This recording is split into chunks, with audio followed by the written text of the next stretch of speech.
हमें भगवान से क्या कहना है?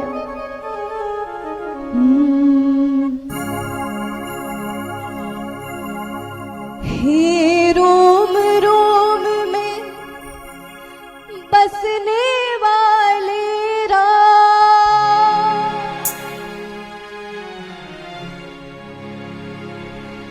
हे रोम रोम में बसने वाले राम, जगत के स्वामी हे अंतर्यामी, मैं तुझसे क्या मांगू, मैं तुझसे क्या मांगू।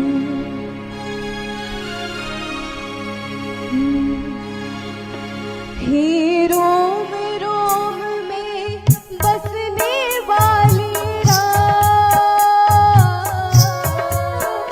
हे रोम रोम में बसने वाले राम, जगत के स्वामी हे अंतर्यामी, मैं तुझसे क्या मांगू, मैं तुझसे क्या मांगू। हे रोम रोम में बसने वाले राम,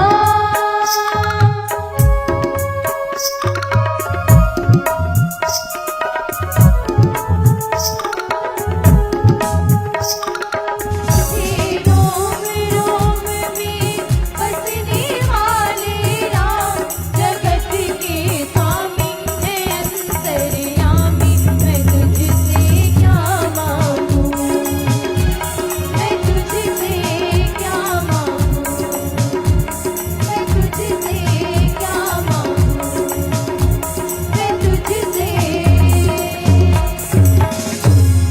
क्या मांगू। एक बार वेद व्यास जी, जो भगवान के ही अवतार माने जाते हैं, वो बहुत असंतोष में थे, बहुत उदास थे। अब देखिए, जब कोई अच्छा व्यक्ति वो उदास हो तो भगवान देख नहीं पाते, तो भगवान ने नारद जी से कहा कि जाइए और उनके प्रश्नों का उत्तर उन्हें दीजिए। नारद जी आते हैं नीचे।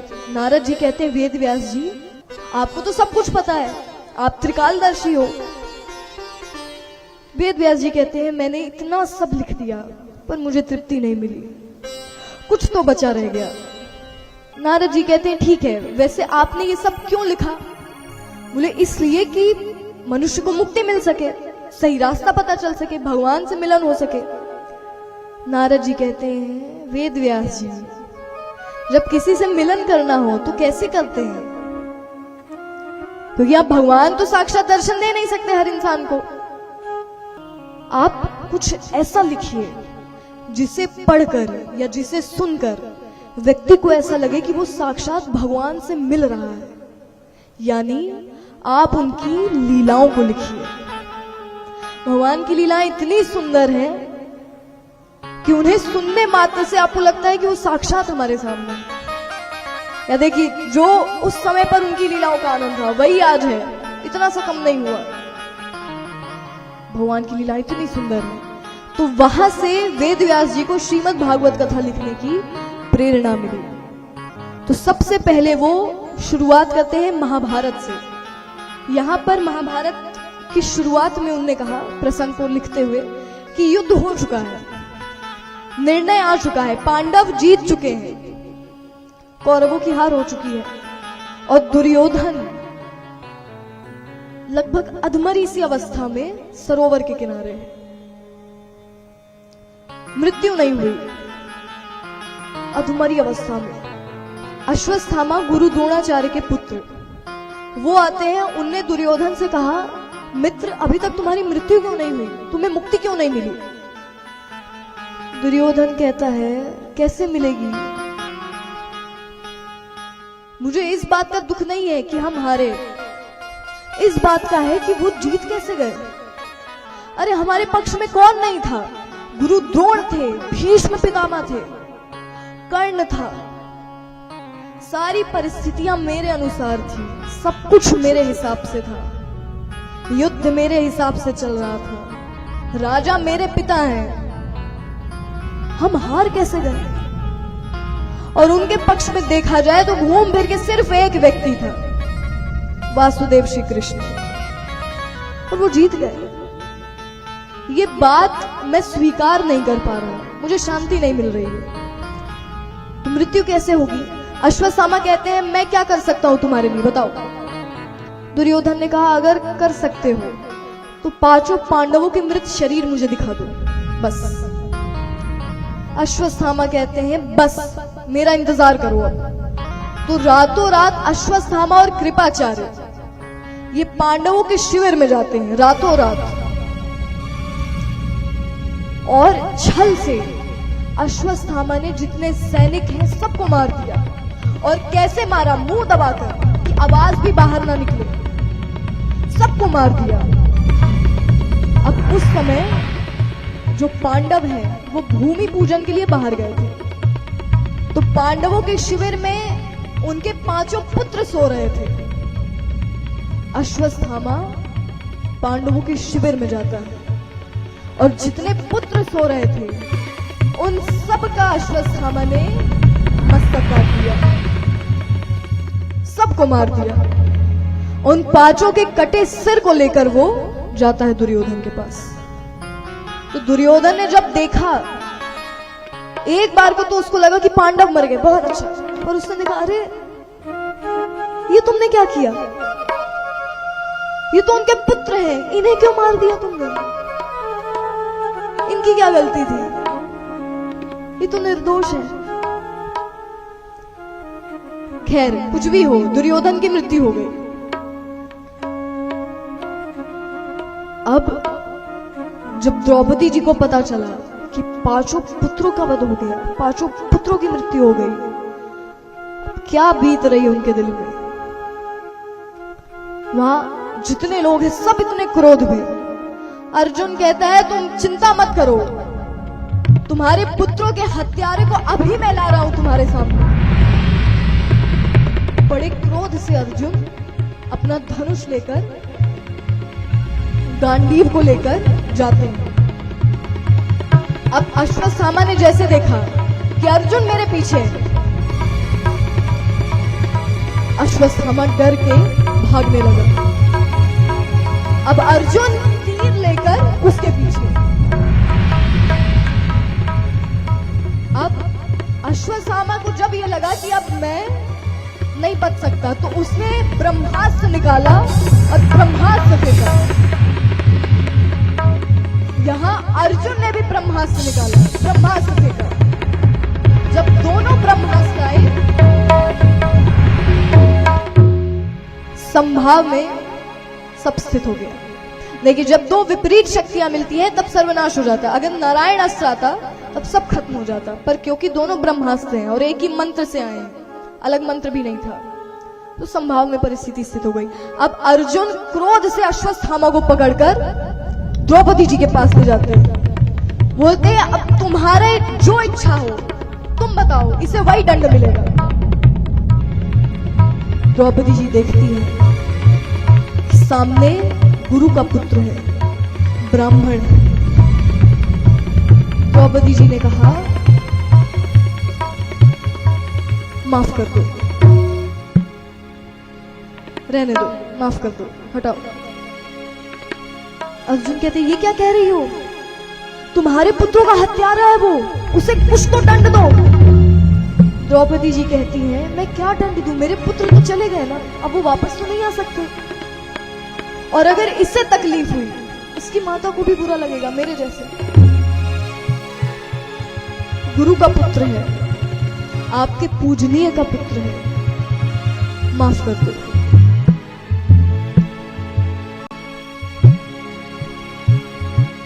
तो यहां माफ क्या, बहुत अपमान किया, बहुत हंसी मजाक उड़ाया जाता है उनका। वैसे अश्वत्थामा जाते, अब देखिए जब अपमान हो उसे शायद ही होगा जो भूल पाए, भूला नहीं जाता। अश्वत्थामा ने कहा अब मैं इसका प्रतिशोध तो लूंगा, और जो तुम्हारे वंश का आखिरी बीज है मैं उसे भी नहीं छोड़ूंगा। अश्वत्थामा ने ब्रह्मास्त्र निकाला और उत्तरा के गर्भ में मारा। अब ना इधर ना उधर, उत्तरा सीधे जाके भगवान के पास जाती है कि प्रभु मेरी रक्षा करिए। अब देखिए ये स्थिति देखकर भगवान को इतना क्रोध आया। भगवान कहते हैं अश्वत्थामा, तुम्हें मृत्यु का भय नहीं है? मैं तुमसे तुम्हारी मृत्यु ही खींच लेता हूं, तुम्हें अमर होने का अभिशाप देता हूं। तुम्हारा अंग अंग गलेगा, रक्त और पी पाएगा। मृत्यु के लिए प्रार्थना करते रहोगे परंतु मृत्यु प्राप्त नहीं होगी तुम्हें अश्वत्थामा। भगवान ने सुदर्शन चक्र का बांध दिया और वो सीधा जाकर अश्वत्थामा की मणि पर, अश्वत्थामा के सर पे एक मणि रहती थी, वो मणि सुदर्शन चक्र काट देता है, पूरा शरीर गलने लगा। और भगवान ने कहा अब तुम्हारी मृत्यु ही नहीं होगी, तुम्हें मृत्यु का भय नहीं है ना, ठीक है तुम अमर रहो, जियो, अब तुम्हें जीना है, प्रार्थना करते रहोगे पर मृत्यु नहीं होगी तुम्हारी। और देखिए अब क्योंकि ब्रह्मास्त्र तो चल गया था, अब भगवान बाहर से ही अपना दाहिना हाथ उत्तरा के गर्भ में रखते हैं और उनके हाथ रखते ही गर्भ के अंदर जो बालक है वो सुरक्षित हो गया, वो सुरक्षित हो गया, उसकी रक्षा हुई। अब ठीक है, जो वंश है उसकी तो रक्षा हो गई।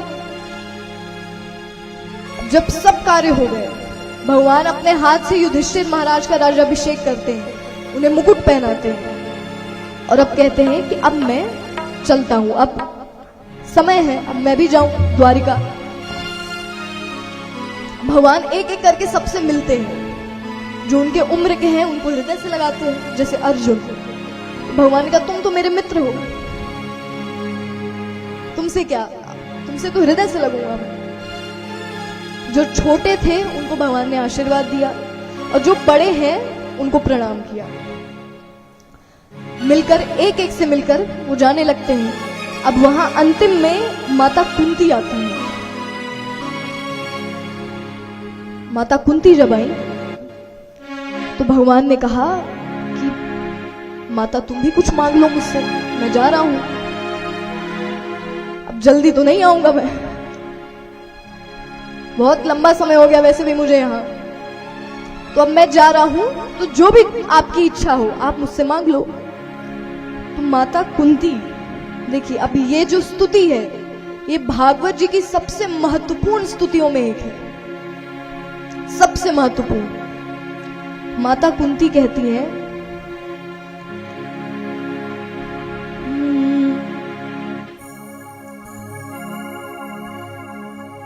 नमस्ते पुरुषं त्वाद्यम् ईश्वरं प्रकृते परम् अलक्ष्यं सर्वभूतानां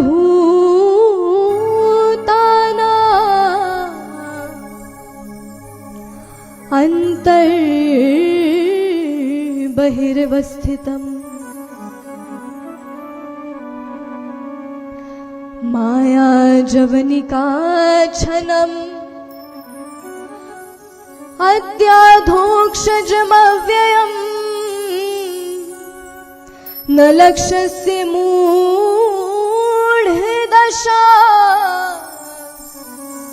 नटो नाट्यधरो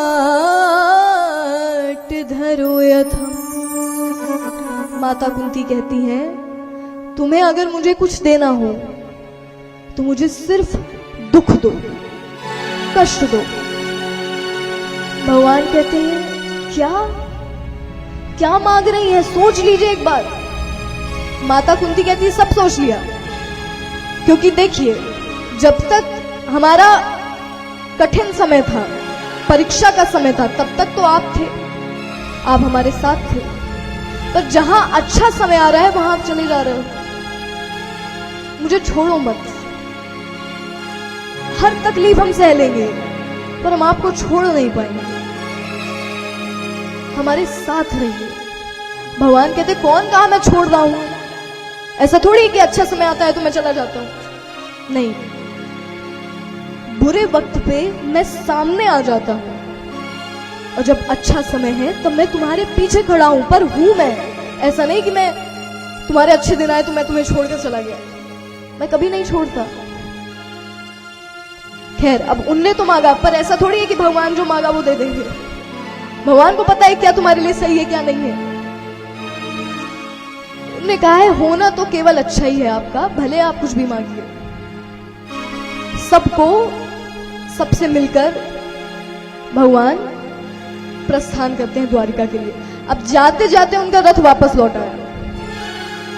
जब रथ वापस लौटा तो सबने पूछा प्रभु अब क्या हुआ? तो भगवान ने कहा अरे मुझे मिलना है किसी से। उनका अब किससे मिलना है?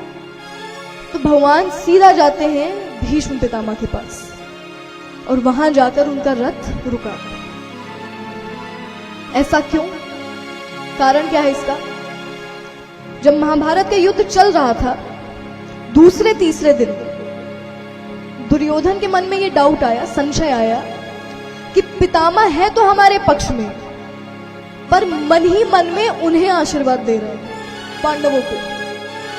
क्योंकि अगर वो चाहें तो वो तो सबका वध कर सकते हैं, या एक दिन में युद्ध खत्म भी कर सकते हैं, पर नहीं कर रहे हैं। मतलब उनका मन वहां है, शरीर तो यहां पर है, पर वो मानते उन्हें ही है। तो दुर्योधन ने पितामह भीष्म से कहा कि पितामह आप ऐसा करेंगे मुझे उम्मीद नहीं थी। पितामह कहते मैंने क्या किया? दुर्योधन ने कहा आप हैं तो हमारे पक्ष में, पर उनका साथ दे रहे। पितामह कहते अच्छा, मतलब अब तुम मेरे कर्तव्य निर्वहन पर प्रश्न उठा रहे हो। एक तो मैं तुम्हारे पक्ष से लड़ रहा हूं, दूसरा तुम उसमें भी खुश नहीं। अब मैं तुम्हें वचन देता हूं, कल एक पांडव का मृत शरीर मैं तुम्हें दिखाऊंगा। बात खत्म। भगवान को पता चला। भगवान ने कहा अच्छा, मृत पांडव को दिखाओगे? और एक और बात उन्होंने कही कि मैं कल ही युद्ध खत्म कर दूंगा। भगवान ने कहा अच्छा, युद्ध खत्म करना है, करो खत्म। युद्ध खत्म करना है, करो, देखूं मैं कैसे होता है युद्ध खत्म।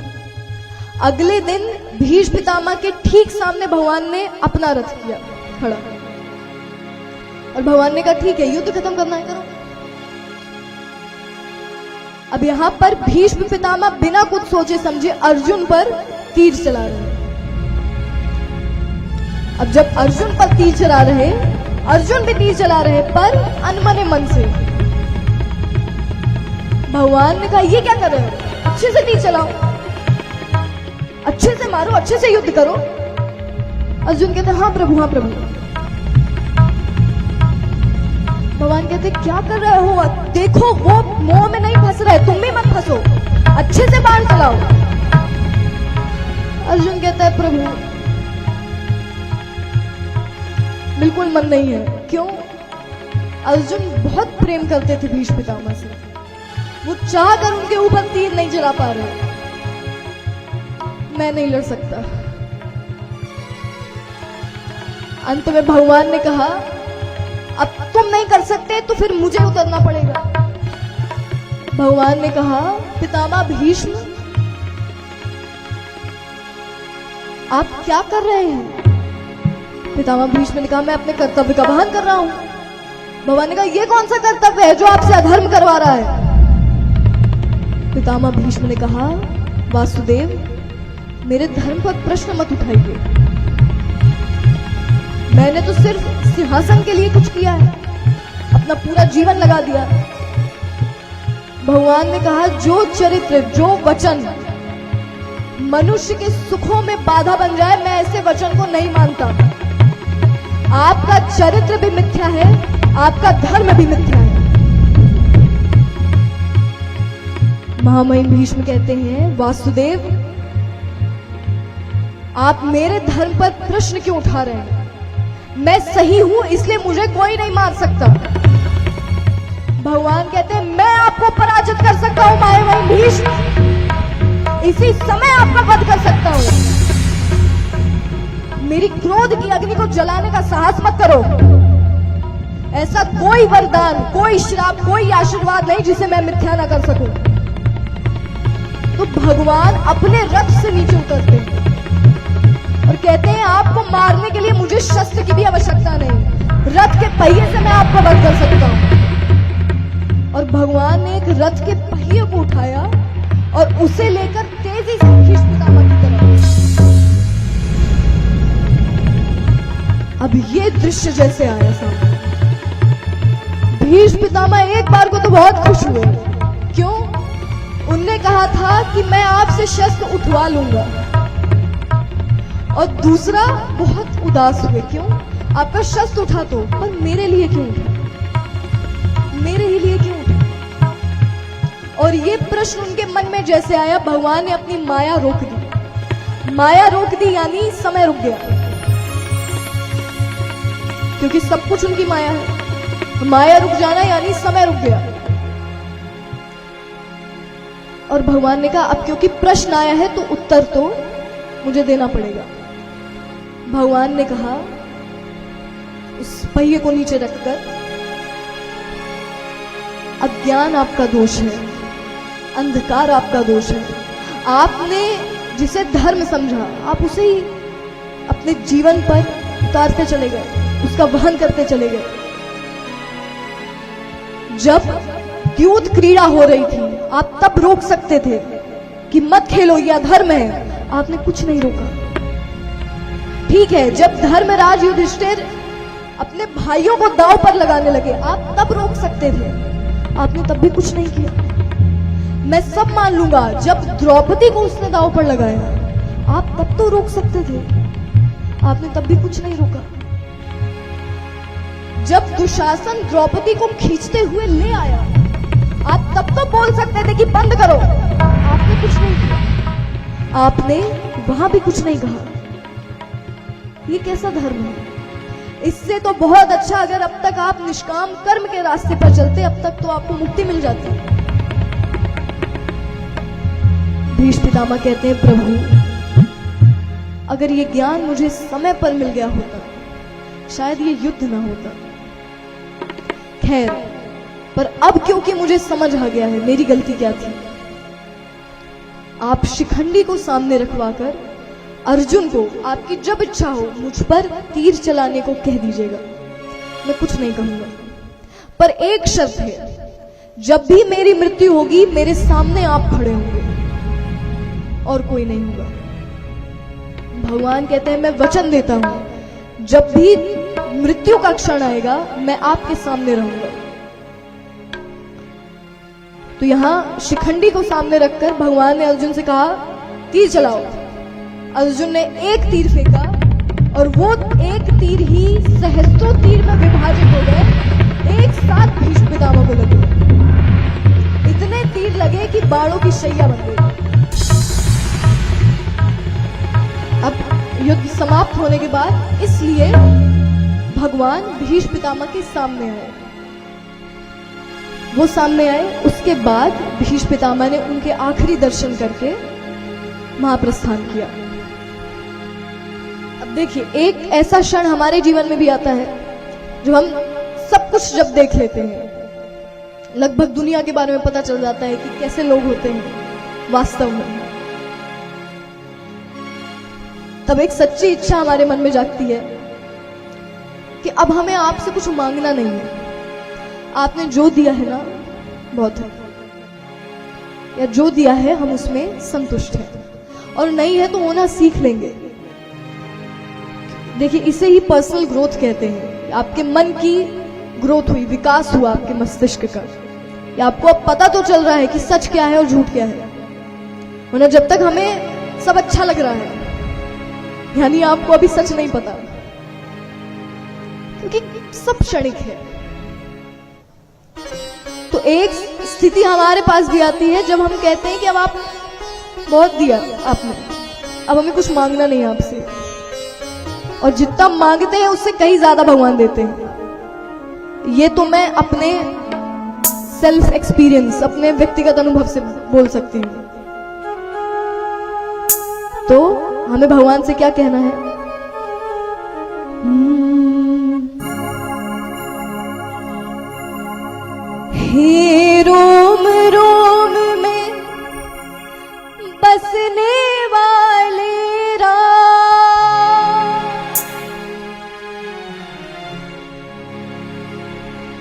हे रोम रोम में बसने वाले राम, जगत के स्वामी, हे अंतर्यामी, मैं तुझसे क्या मांगू,